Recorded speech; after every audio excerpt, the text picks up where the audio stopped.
Direktur Intelkam Polda Sumsel Kombes Pol Ratno Kuncoro bersama Wakil Rektor 3 Unsri Iwan Setiabudi bersilaturahmi dan berdiskusi komunitas mahasiswa Papua Sriwijaya yang menempuh pendidikan di kampus Universitas Sriwijaya.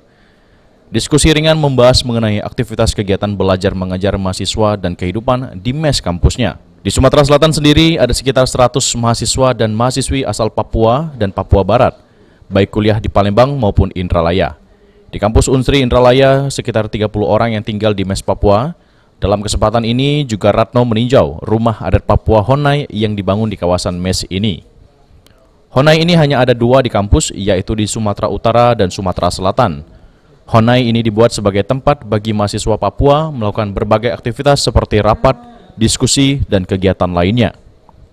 Direktur Intelkam Polda Sumsel Kombes Pol Ratno Kuncoro menjelaskan, silaturahmi ini sesuai arahan Kapolda Sumsel dan Mabes Polri melakukan interaksi dengan adik-adik mahasiswa asal Papua yang ada di Sumatera Selatan.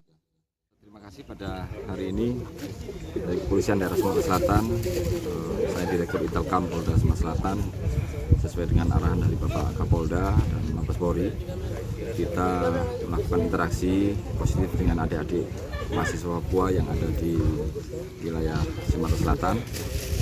Pendekatan sama dilakukan oleh seluruh Polda Indonesia pada mahasiswa yang sedang menempuh studi di luar Papua.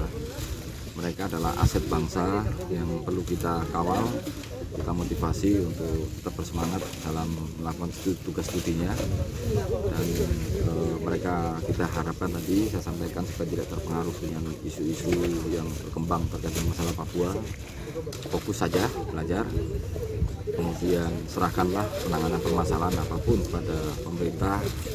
Ada apa-apa tadi sudah kita buka nomor hotline, nomor saya, nomor Pak Kapolda, untuk apabila ada kesulitan dalam mereka menempuh studi di Sumatera Selatan khususnya ada di Unsri Indralaya dan juga di Palembang, kita siap membantu.